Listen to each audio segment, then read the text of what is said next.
The massive spaceship landed at Chicago Spaceport with a deep rumble that shook the ground. People stopped what they were doing to watch. They had seen alien ships before, but this one was different. It was sleek and black, with golden markings that seemed to glow in the afternoon sun. Caliph Vorthek stepped out first. He was 8 feet tall and looked like what humans imagined dragons would look like if they walked on 2 legs. His scales were deep blue with silver edges. His eyes were bright gold, and small horns curved back from his forehead. He wore an expensive black suit that was made just for his large frame. Behind him came a much smaller figure. Zephyr was only 12 years old, but he looked nothing like other dragon children. He sat in a chair that floated above the ground, moving silently through the air. His scales were lighter than his father's, more blue-green like ocean water. His legs were thin and weak, and when he spoke, the words came slowly. Caliph looked around the spaceport with careful eyes. Humans stared at them as they walked by. Some pointed, others whispered to each other. A few children pressed their faces against windows to get a better look. He was used to attention, but this felt different. These people were not just looking at him because he was an alien. They were looking at his son. On their home, planet of Draconis Prime, Caliph was one of the richest and most powerful dragons alive. He owned mining companies that dug precious metals from asteroids. His ships traveled to dozens of worlds, bringing back wealth that most dragons could only dream of.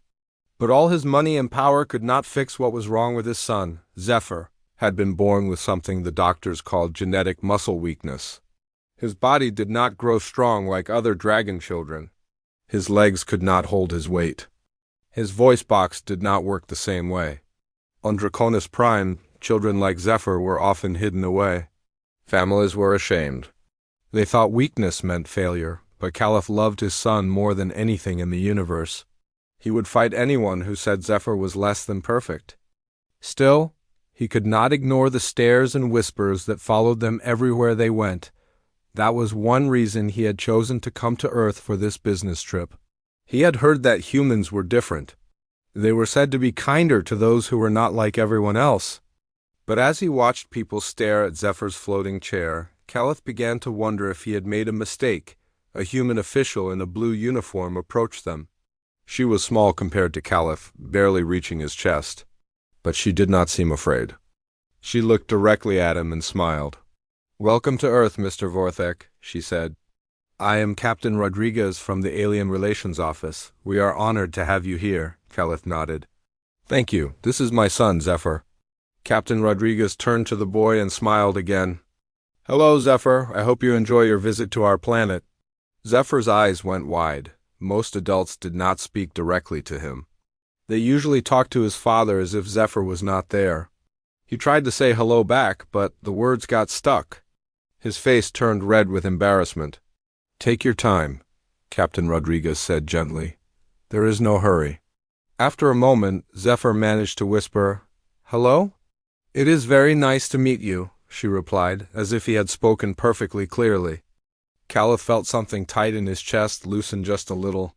Maybe this human was just being polite, but it was more kindness than Zephyr usually received from strangers. They were driven through the busy streets of Chicago in a large black car. Zephyr pressed his face to the window, watching the tall buildings rush by. He had studied Earth before coming here, but seeing it in person was amazing. The city was full of life and movement. Humans walked quickly on the sidewalks. Cars honked their horns. Music played from open windows. "Look, father," Zephyr said, pointing to a group of humans dancing on a street corner. "They move so differently than we do." Caliph looked where his son was pointing. The humans were indeed dancing, their bodies moving in ways that no dragon could copy. They looked happy and free. For a moment, he wondered what it would be like to move that way, without worry or fear. Their hotel was the finest in the city. The Grand Meridian reached high into the sky, its glass walls reflecting the clouds above. They were given the penthouse suite on the top floor. The rooms were huge, with windows that looked out over the entire city. Zephyr moved his chair around the suite, exploring every corner. He found buttons that controlled the lights, the temperature, and even the windows. Everything was designed to be easy to use, even for someone who could not walk. "This is wonderful, Father," Zephyr said. "Everything here is made so that anyone can use it." Caliph had not noticed this at first, but his son was right. The bathroom had bars on the walls and a shower that someone could use while sitting down. The beds could be raised or lowered with the touch of a button. Even the kitchen counters could be moved up and down. On Draconis Prime, buildings were made for strong, healthy dragons. If someone could not use them, that was considered their problem. But here, it seemed like humans had thought about everyone when they built things. That evening, Calith's business partner called to invite them to dinner. The restaurant was called Luna's, and it was known for serving food to many different alien species. Caliph almost said no.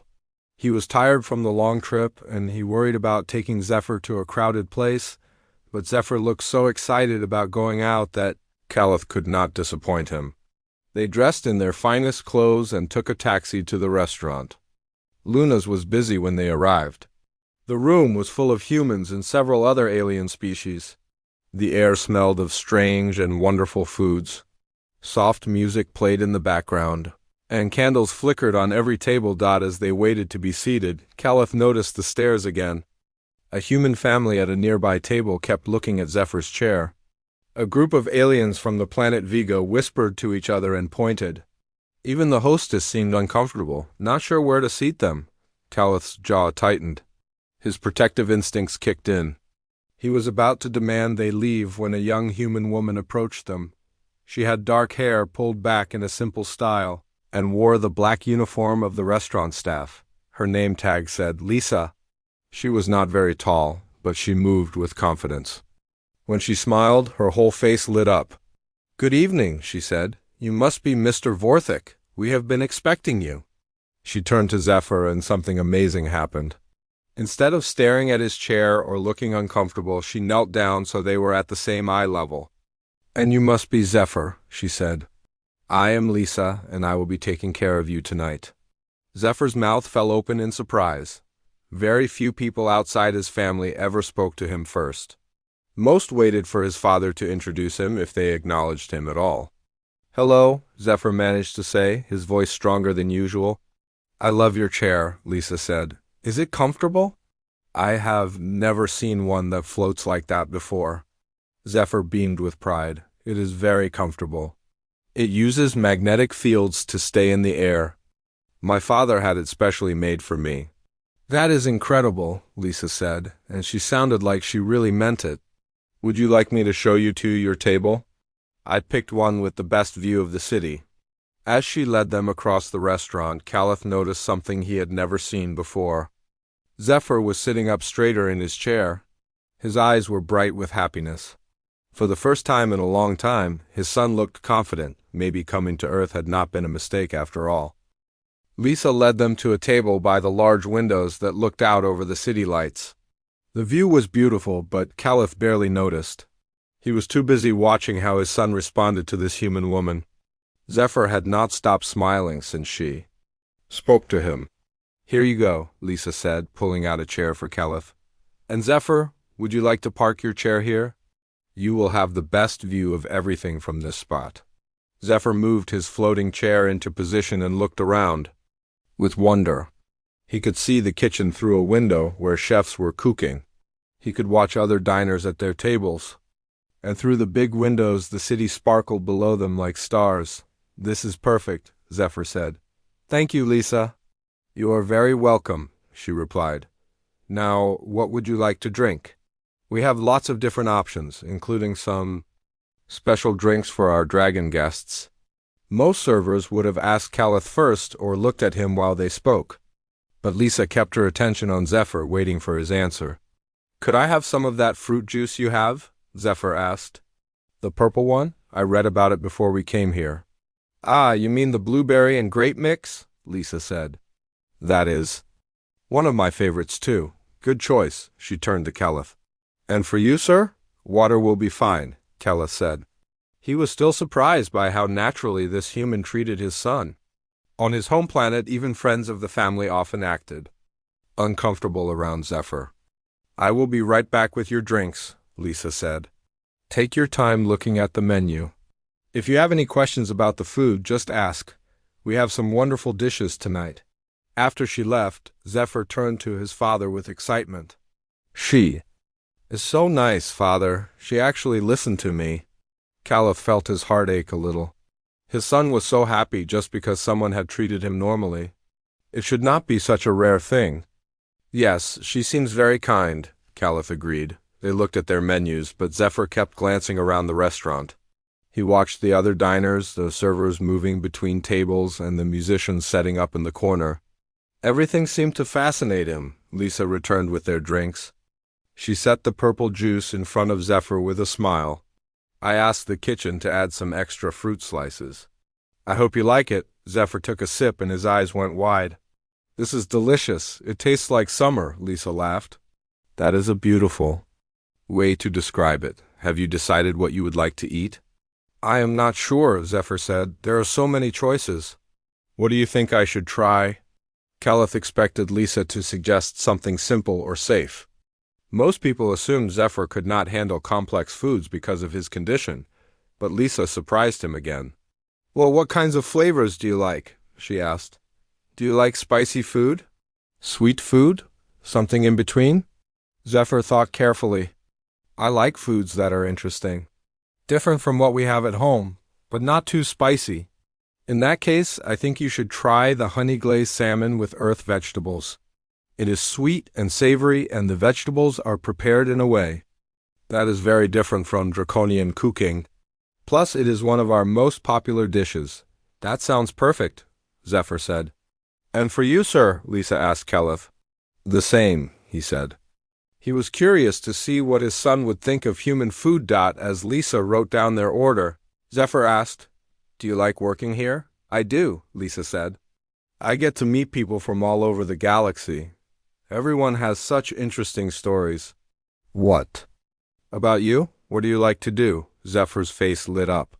I love to learn about other planets and cultures. I study languages and music and art. I am especially interested in human music and dancing. Really? Lisa said. That is wonderful. We have live music here on some nights. Tonight there is a guitar player coming later. He plays very gentle, beautiful songs. I would love to hear that, Zephyr said. I have watched videos of human music, but I have never heard it in person. Then you are in for a treat, Lisa said. I will make sure you have the best seat when he starts playing. After she left to place their order, Caliph studied his son. Zephyr was practically glowing with happiness. His voice was stronger than usual, and he sat up straighter in his chair. This human woman had given him something precious, the feeling that his opinions mattered. She is very different from the servers at home, Zephyr said. Yes, she is, Caliph agreed. How do you feel about that? I feel like a real person when she talks to me, Zephyr said quietly. Not like something that needs to be fixed or hidden. Caliph felt anger rise in his chest, but not at his son. He was angry at their home world, at the way dragons treated anyone who was different. He was angry at himself for not seeing how much this affected Zephyr. Their food arrived soon after, and it was as delicious as Lisa had promised. The salmon was perfectly cooked, and the vegetables were prepared in ways that brought out flavors Caliph had never tasted before. Zephyr ate with enthusiasm, trying everything on his plate. This is amazing, Zephyr said between bites.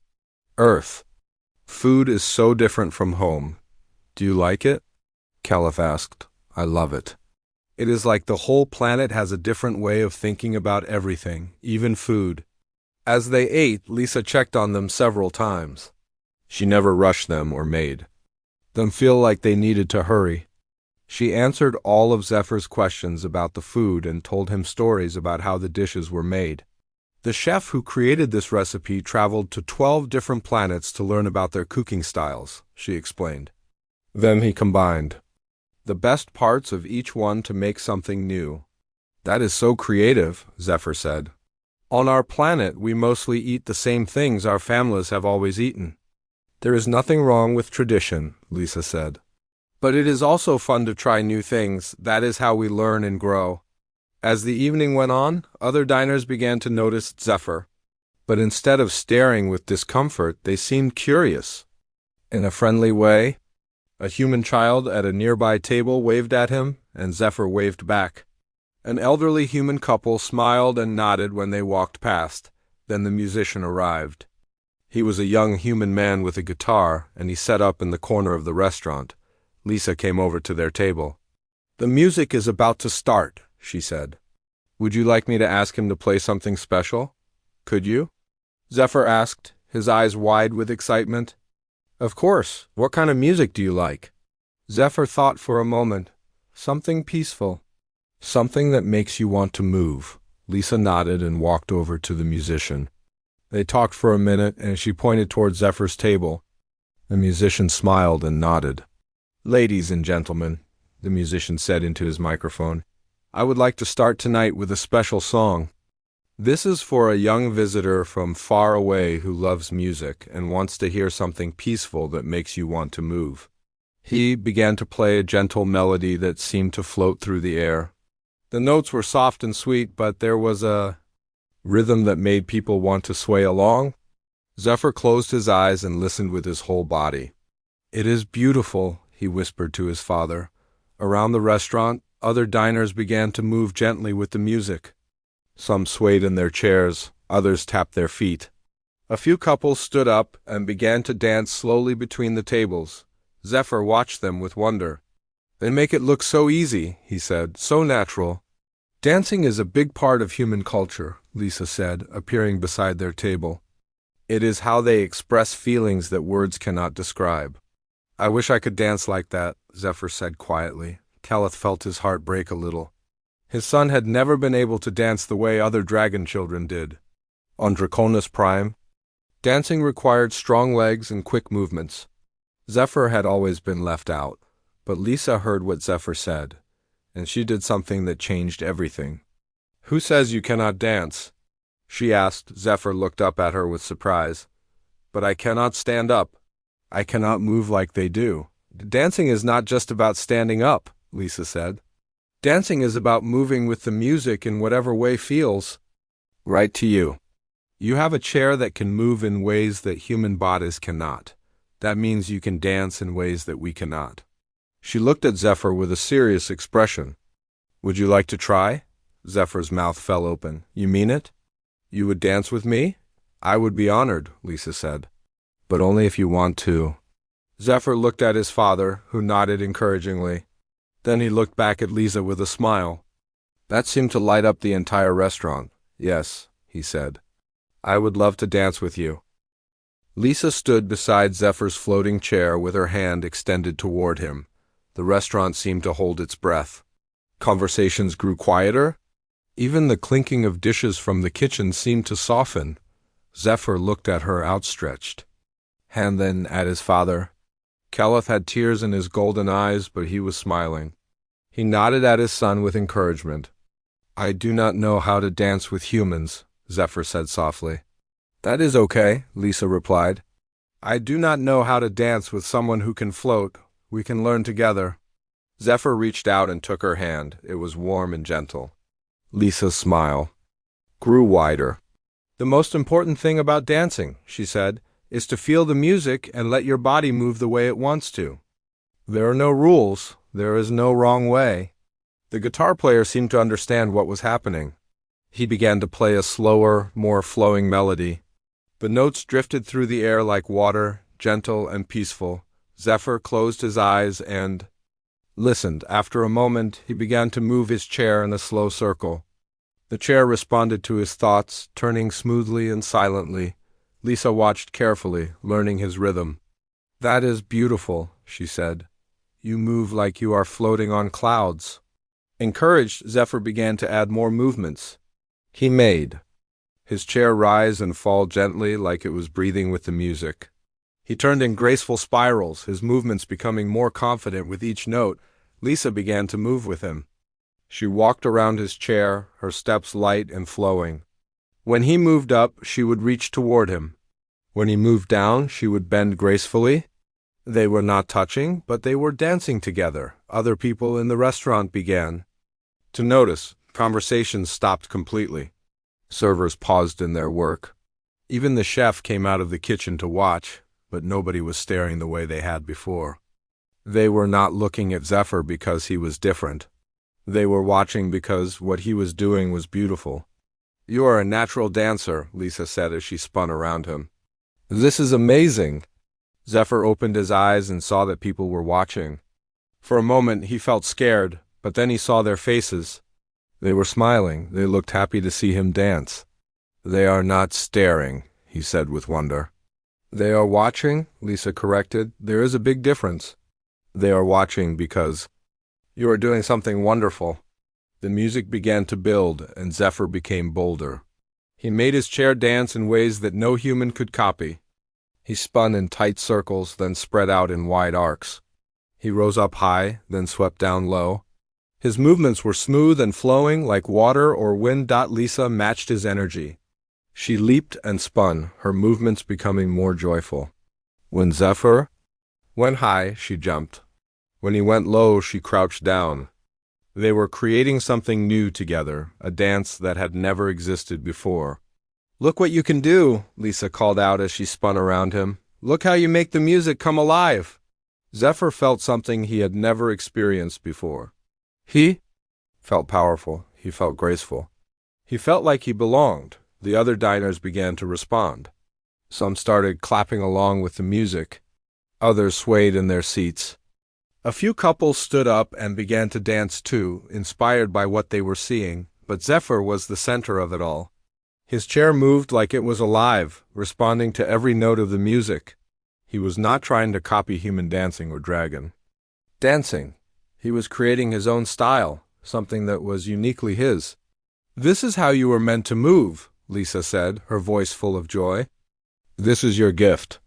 Calith watched from his table with tears streaming down his face. He had never seen his son look so happy, so free. On Draconis Prime, Zephyr always seemed to be fighting against his body, trying to do things the way other dragons did them. But here he was celebrating what made him different. The music reached its peak, and Zephyr's movements became even more elaborate. He made his chair trace patterns in the air, creating invisible drawings with his path. He moved in figure eights and spirals, in loops and waves. Lisa followed him perfectly, as if she could read his mind. Then, in a moment of pure inspiration, Zephyr reached out his hand to Lisa. She took it, and he lifted her gently into the air. His chair was strong enough to support both of them, and Lisa found herself floating beside him. "Oh my," she gasped, but she was not scared. She was delighted. Together, they danced in the air above the restaurant floor. Zephyr guided them in a slow, graceful circle while Lisa extended her free arm like a bird in flight. They looked like they were swimming through the air, weightless and free. The entire restaurant erupted in applause. People cheered and whistled. The guitar player grinned and played with even more energy. Even the kitchen staff came out to watch and clap. Zephyr gently lowered Lisa back to the ground, but they continued dancing. Now other people joined in. The couple from the table next to them began to dance. The elderly humans who had smiled at Zephyr earlier stood up and swayed together. Even some of the alien diners began to move with the music. "You started this," Lisa told Zephyr as they danced. "You showed everyone that dancing is about joy, not about rules." Zephyr looked around at all the people dancing. Young and old, human and alien, all moving together. Some were in chairs like him. Others walked with canes or had other differences. But everyone was dancing in their own way. "I did that?" he asked. "You did that," Lisa confirmed. "You showed them that there are as many ways to dance as there are people to dance." The music began to slow, and gradually everyone's movements became gentler. Zephyr and Lisa danced their way back to his table, where Calith was waiting with the biggest smile his son had ever seen. "That was incredible," Calith said, his voice thick with emotion. "I have never seen anything so beautiful." "Your son is an amazing dancer," Lisa said. "He has a gift for movement that is truly special." "I felt like I was flying," Zephyr said, his eyes bright with happiness. "I felt like I could do anything." "You can do anything," Lisa said firmly. "Tonight you proved that." As the music ended, the applause grew even louder. People from all over the restaurant came to their table to congratulate Zephyr. The elderly human couple shook his hand and told him he was inspiring. The family with the child who had waved earlier came over to say how wonderful his dancing was. "I have never seen anyone move like that," the mother said. "You made it look like magic." "It felt like magic," Zephyr replied. A group of teenagers asked if he would teach them some of his moves. Other diners wanted to know where he learned to dance so beautifully. Everyone was treating him like a celebrity, but not because he was different. They were treating him like a celebrity because he was talented. "I cannot believe this is real," Zephyr whispered to his father. "It is real," Keleth said. "This is what happens when people see your true abilities instead of focusing on what you cannot do." The guitar player packed up his instrument and came over to their table. "That was the most beautiful performance I have ever been part of," he said. "You turned my music into something magical." "Thank you for playing," Zephyr said. "Your music made me feel like I could do anything." "You did do anything," the musician replied. "You did everything." As the evening wound down, Lisa came back to their table. "How did that feel?" she asked Zephyr. "Like I was finally myself," he said. "Like I was doing what I was meant to do." "That is exactly right," Lisa said. "You were being yourself. And yourself is pretty amazing." Keleth reached across the table and took his son's hand. "I am so proud of you," he said. "Not just for the dancing, but for being brave enough to try something new." "I was not brave," Zephyr said. "Lisa made me feel safe." "Sometimes being brave means trusting someone else to catch you if you fall," Lisa said. "And you trusted me tonight." As they prepared to leave, other diners continued to stop by their table. Everyone wanted to tell Zephyr how much they enjoyed his performance. Several people asked if he would come back and dance again. "Would you like to come back?" Lisa asked. "We have music here 3 nights a week." "Could I?" Zephyr asked his father. "Of course," Keleth said, "if you want to." "I want to," Zephyr said with certainty. "I want to dance again." Walking out of the restaurant, Zephyr sat taller in his chair. He waved goodbye to people who called out to him. He smiled at everyone they passed. "Everything feels different now," he told his father. "What feels different?" Keleth asked. "I feel different. I feel like I can do things I never thought I could do." Keleth smiled. "That is because you learned something important tonight. You learned that your differences are not weaknesses. They are your strengths." "Lisa taught me that," Zephyr said. "Yes, she did," Keleth agreed. "She taught us both something very important."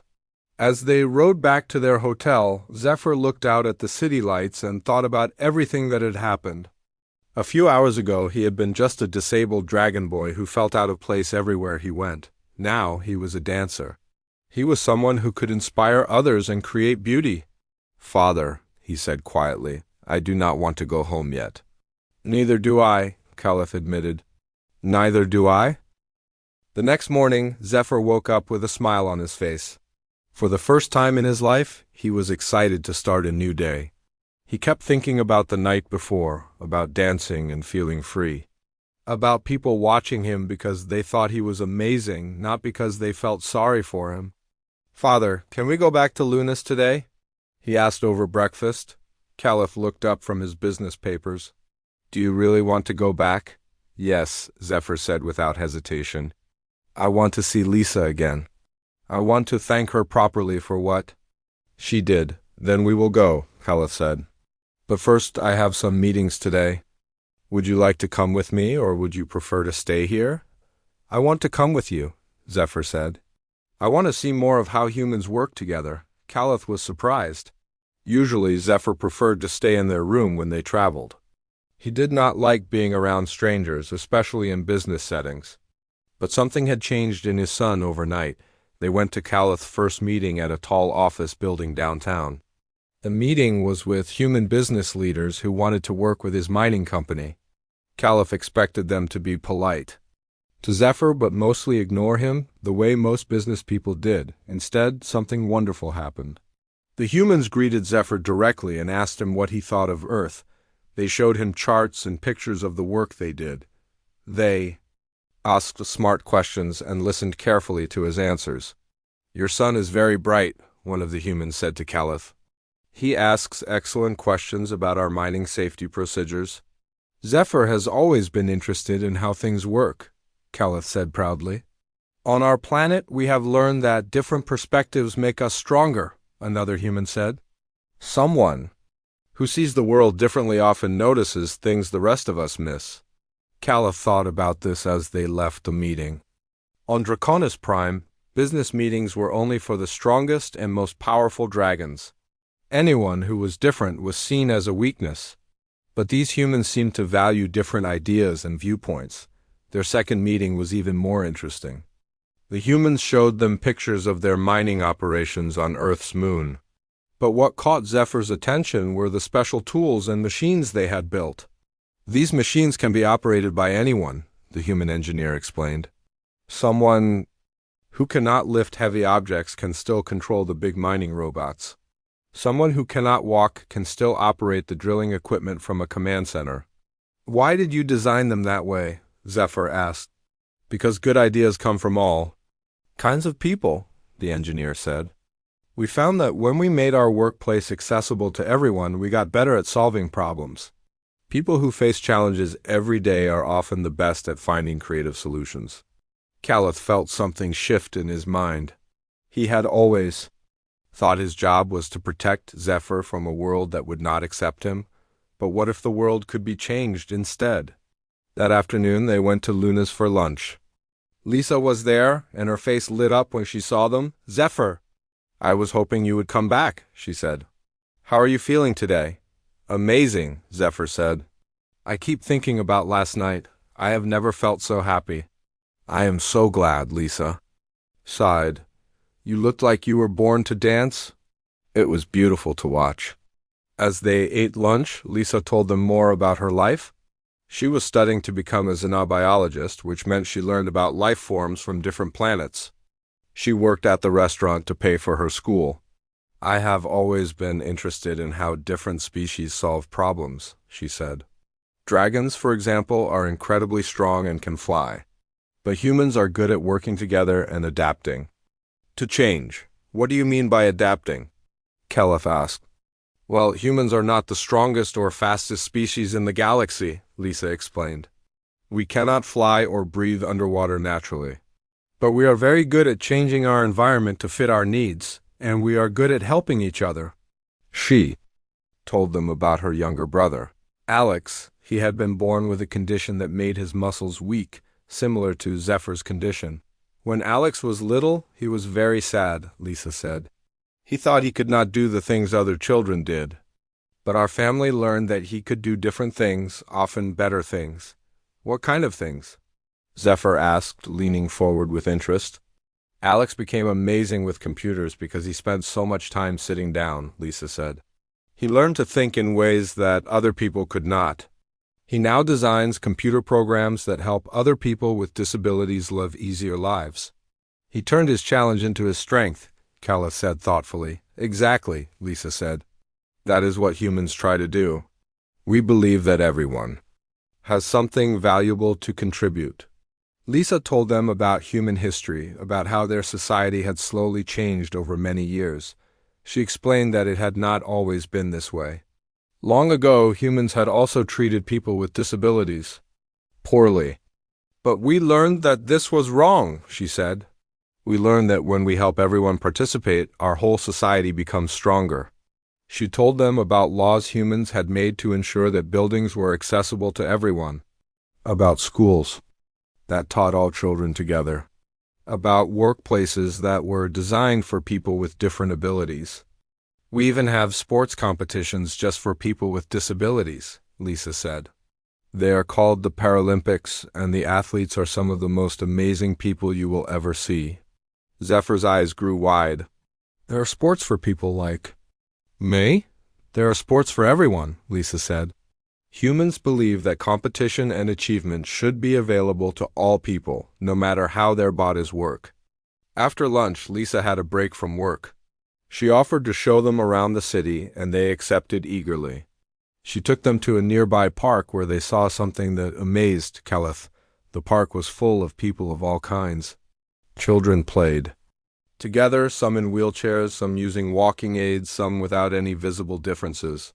Adults sat on benches talking and laughing. Everyone seemed comfortable with everyone else. "This is normal here?" Caliph asked. "This is what we are working toward," Lisa said. "We are not perfect yet, but we try to create spaces where everyone belongs." They watched children playing a game that had been adapted so that kids with different abilities could all participate. Zephyr watched with fascination as a girl in a wheelchair raced alongside children who were running. "She looks so happy," Zephyr observed. "She is playing with her friends," Lisa said. "That is what makes children happy, being included." As they walked through the park, Lisa pointed out features that had been designed for accessibility. Paths that were smooth for wheelchairs.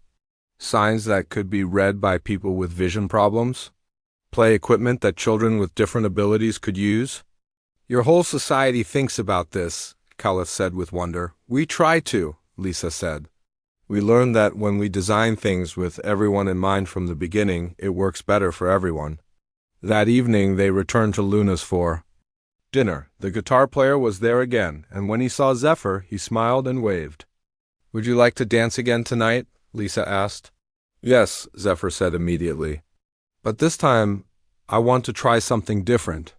When the music started, Zephyr began to dance as he had the night before, but then he did something new.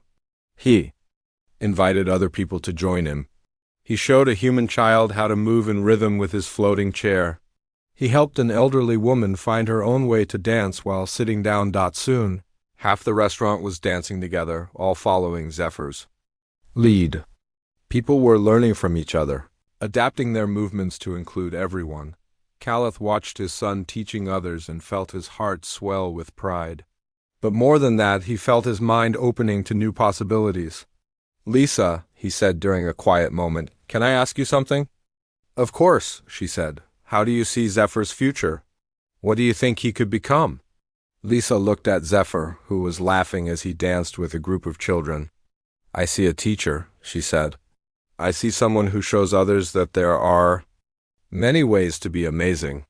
I see a leader who helps people understand that differences make us stronger, not weaker." "Do you really think that is possible?" Caliph asked. "I think Zephyr could change the galaxy," Lisa said seriously. "If he wants to," Caliph looked at his son, really looked at him. For the first time, he did not see a child who needed protection. He saw a young dragon with unique gifts and unlimited potential. What would he need to do that? Caliph asked. He would need people to believe in him, Lisa said. And he would need opportunities to share his gifts with others. And he would need to believe in himself, Caliph added. "Yes," Lisa said, smiling. "But I think he is already starting to do that." As they prepared to leave that night, Caliph made a decision that would change everything. "Lisa," he said, "would you be interested in a job?" Lisa stared at Caliph with surprise. "A job? What kind of job?" "I want to offer you a position with my company," Caliph said. "Director of Interspecies Relations. You would help us learn how to make our workplaces better for everyone, like humans have done here on Earth." Lisa's eyes went wide. "That sounds amazing, but I'm just a waitress who is still in school." "No," Caliph said firmly. "You are someone who understands what my son needs better than anyone I have ever met. You know how to see potential where others see problems? That is exactly what my company needs." Zephyr floated over to them, his face glowing with excitement from dancing. "Lisa, you should say yes. You could come to our planet and teach everyone what you taught me." "What did I teach you?" Lisa asked gently. "That being different is not bad," Zephyr said. "That I can do things other people cannot do. That my differences make me special, not broken." Lisa looked between father and son, thinking carefully. "If I took this job, what would I do exactly?" "You would help us redesign our mining operations," Caliph explained. "You would teach our managers how to work with dragons who have different abilities. You would help us create workplaces where everyone can contribute their best work. And you would help me start a school," Zephyr added excitedly. "A school where young dragons like me can learn that they are valuable too." Caliph looked at his son with surprise. A school? Yes, father. There are other young dragons on our planet who feel the way I used to feel. They think they are worthless because they cannot do things the traditional way, but if they had a place to learn about their own gifts, they could become amazing too. Lisa's face lit up with understanding. You want to create a place where differences are celebrated, not hidden. Exactly, Zephyr said, like here on Earth but for dragons. Lisa thought for a moment. I would need to finish my studies first. We can wait, Caliph said, and we can help you finish your education. My company has partnerships with universities across the galaxy. Think about it, Lisa said slowly. This could really change things for your whole species. That is the idea, Caliph said. Watching my son these past few days has shown me that our society has been wasting the talents of many dragons. We need to change. Over the next week, they met several more times to discuss the possibilities. Lisa introduced them to her brother, Alex, who showed them the computer programs he had designed. They met with professors from Lisa's university who explained their research on inclusive design. Each day, Zephyr grew more confident and excited about the future. He started making plans for his school. He drew pictures of floating chairs like his own that could be made for other young dragons. He wrote down ideas for games and activities that dragons with different abilities could enjoy together. I want to call it the Academy of Unique Gifts, Zephyr told his father one evening. That is a perfect name, Caliph said there last night. On Earth, Lisa organized a special farewell party at Luna's. She had invited everyone they had met during their stay. The restaurant was packed with humans and aliens who had become friends with Zephyr. The guitar player was there, along with several other musicians. Alex came with his computer, ready to show Zephyr how to stay in touch through video calls. The business people Caliph had met brought their families to meet his son, but the most amazing thing was what happened when the music started. Zephyr began to dance as he had every night that week. But this time, he was not just dancing for fun. He was teaching. He showed other people how to move in their own unique ways. He helped a human girl in a wheelchair create beautiful patterns with her movements. He taught an elderly alien how to dance while sitting down. Soon, the entire restaurant was filled with people dancing together. Young and old, human and alien, people with different abilities all moving as one. But each person was dancing in their own special way. Look what you started, Lisa said to Caliph as they watched. No, Caliph said. Look what you started. You saw something in my son that no one else could see.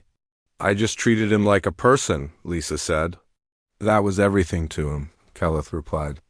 And to me, as the evening went on, Caliph stood up to make an announcement. The music stopped and everyone turned to listen. My friends, he said, his voice carrying across the restaurant. 3 weeks ago, my son and I came to Earth for a business trip. We thought we would sign some contracts and go home. The crowd listened carefully, but something wonderful happened instead. We learned that there is a different way to live. A way where everyone's gifts are valued. A way where differences make us stronger, not weaker. People began to smile and nod. My son discovered that he is not disabled. He is differently abled. He has gifts that no one else has. And now he wants to share those gifts with others. Zephyr floated forward to join his father. We are going home to Draconis Prime, Caliph continued. But we are not going home the same way we came. We are going home as agents of change. He looked at Lisa, who was wiping tears from her eyes. We are going to build the first inclusive workplace on our planet.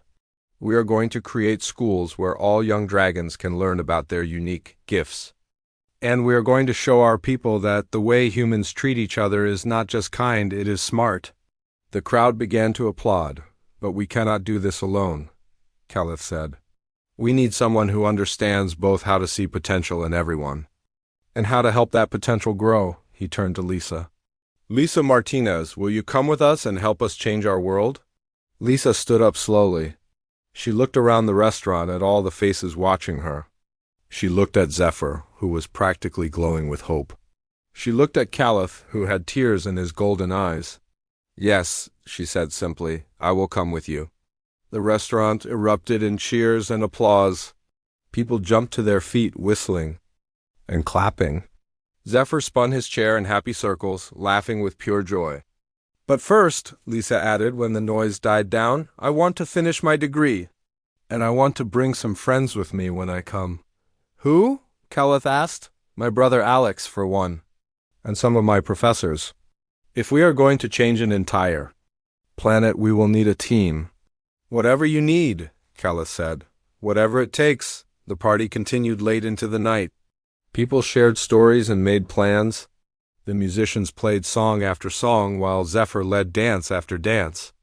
Everyone was talking about the amazing changes that were coming. As the evening finally wound down, Lisa sat with Zephyr while Caleth made arrangements for their departure. Are you nervous about going home? She asked. A little, Zephyr admitted. Some dragons will not like the changes we want to make. Change is always hard, Lisa said. But you know what?